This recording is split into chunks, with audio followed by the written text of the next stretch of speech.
Why is it so exposed? Hey guys, today I'm gonna give you some free digital art hacks. Yay! They're free because the software I'm gonna be showing you is Medibang Paint, which is completely free. And I think that some of their features rival Photoshop pretty well actually. This video isn't sponsored or anything, I'm just a massive horrifying cheapskate, which is why I love Medibang Paint, because it's free. I'll just close the window real.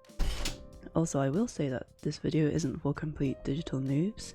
It's more for people who already know their way around the software a bit. It doesn't necessarily have to be Medibang, but... Alright, first thing I want to show you is the tone curve. You can access it by going into Filter, Tone Curve, and it's basically this thing, which is really similar to levels, I think, in Photoshop. Okay, well, I don't have an image, so it's not going to do anything. So this is essentially just really good for experimentation. You can just sort of play around with like saturation and contrast and other fancy art words that I don't really know what they mean. But generally speaking, this middle point makes things darker or brighter. This lower end sort of does things, and then this higher end also does things.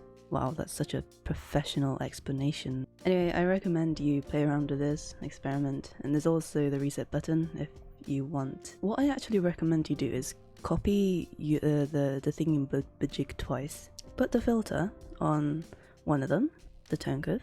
Let's say, yeah, I think that looks pretty good. And then compare them. I'd recommend this because it's really easy to get swept away by filters and high contrast and saturation and bold lines. And it's really easy to lose the original charm of your piece. Like, you don't want this tone curve to make or break your illustration. You want your image to already look good. And then this tone curve is like the garnish on top. The coriander, the embellishment, the jazz. Tone, curve, tone, curve. You say turn, I say curve. Tone, curve, tone, curve. Alright. So another thing is the reference window. I don't really use this that often, but you should if you're a good kid and you use references. So you go into window and then reference, and then it'll turn up here. You can kind of put it anywhere really, expand it a bit, and then if you click on this little folder thing, you can look for a reference image. I'm gonna say this one. Cool. And then you don't have to go back and forth between screens and stuff. Pretty handy, eh? I should use this more often. Okay, for this next one I'm gonna just do a real quick sketch to demonstrate.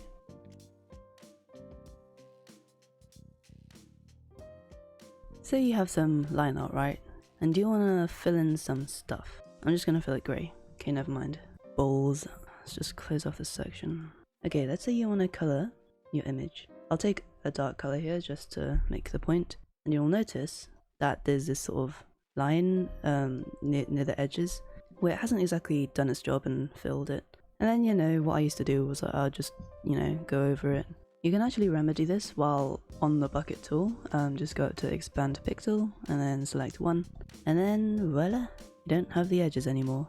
So what that basically does is it just expands by however many pixels you want it to whenever you use the tool. So if I fill this in once and then get rid of the border and then keep pressing it, it's gonna get bigger. Okay, in context, this is pretty useful for things like bordering. Let's say I want to outline my character Checky over here. So I've selected him and I'm just going to inverse. And then I can take the bucket tool, fill it in once, get rid of the border, and then keep clicking on it. Oh, I have to expand the pixels first. Like that. Why don't we do it once again for good measure? And boom, you've got yourself a border. I'll make it white actually. Nice. Alright, the next one is actually a godsend. Like, trust me.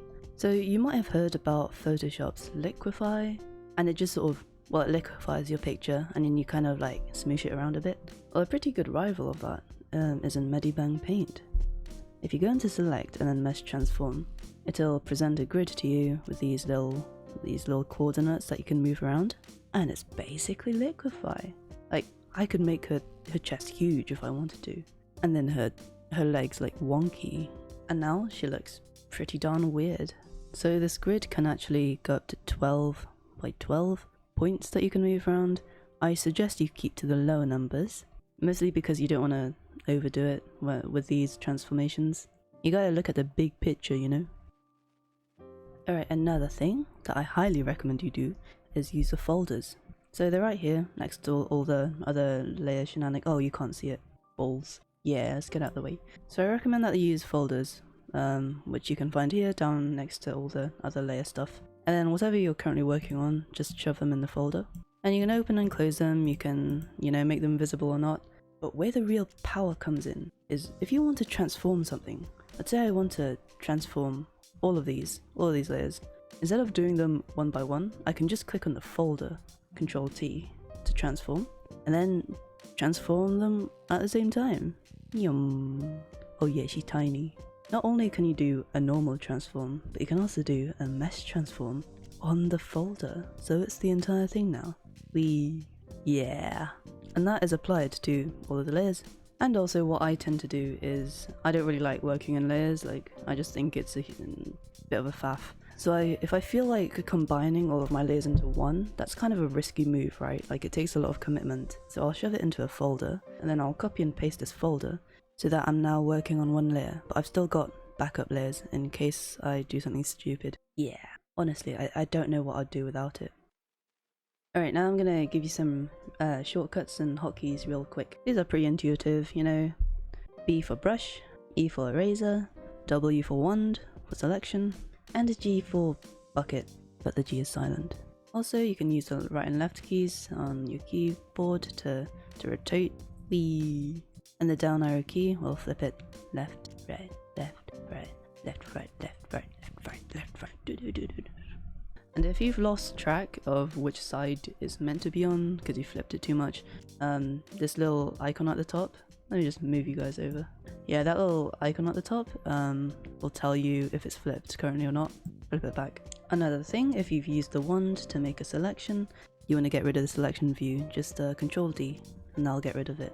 Another pretty handy tool is the value thingamajigs. So you can access them by selecting on your layer and then doing Control U. It comes up with hue, saturation and brightness. Hue, you know, just makes it different colors. Saturation makes it like really colorful and then not saturated, black and white. And then brightness, yeah, pretty intuitive. You know what brightness is. Well, I'd hope you do. So next, let's say you want to make some perfectly straight lines or make some perspective grid lines. You can go up to here and then select one of these. So this one will give you straight lines. Well, it's Pride Month, so maybe you don't need straight lines. This one will give you slanted lines. This one will give you perspective. You can choose where the perspective starts and where it is going outwards to. And if you want to get rid of the lines, you can just do that.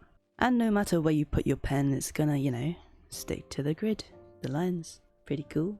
This one goes outwards, but it's all the way over in my page here. Just to move it over, I can click on this and then position it in the middle. And then, yeah.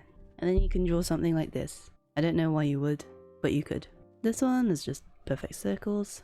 This one is, I don't actually know. I also don't know how to control it. Like, how do I get off this? I think it's, am I meant to join it back up to, I don't know. I don't know how to get off this. I don't know what this is for. Someone please help. And then this one is, I'm not actually sure. What is it? Ellipses? Why does it have this weird window thing? Okay, well, there's that one as well. The last thing I want to show you is how you can download brushes from the cloud.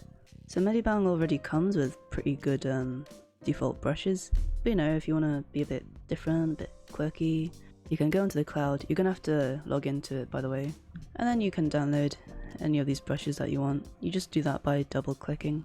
Okay, they used to all be free, but now they're on a subscription basis, I guess. But yeah, they're mostly decorative and themed and sort of, yeah. Wait, this is actually really pretty. I could do, wow, this is gorgeous. Ooh, I might do a quick drawing with this. Okay, well, I had the genius idea of using the brush to give her some leaf hair, and I thought in my head it looked really good. But yeah, that's probably why I don't tend to use these brushes. I swear in my head it looked great. If I just give it some shape, maybe. You know what this reminds me of? It's kind of like washi tape. If you're a fan of washi tape, probably gonna like these brushes. Alright, those were all the hacks I had for you. Thank you for watching. Yeah. Whoa. I couldn't hold it. I couldn't hold it for much longer. We need reinforcements. And I think that's some other feet. Phlegm. So you can access them by going on... Okay, not here. I'm so hungry. I'm gonna eat some food.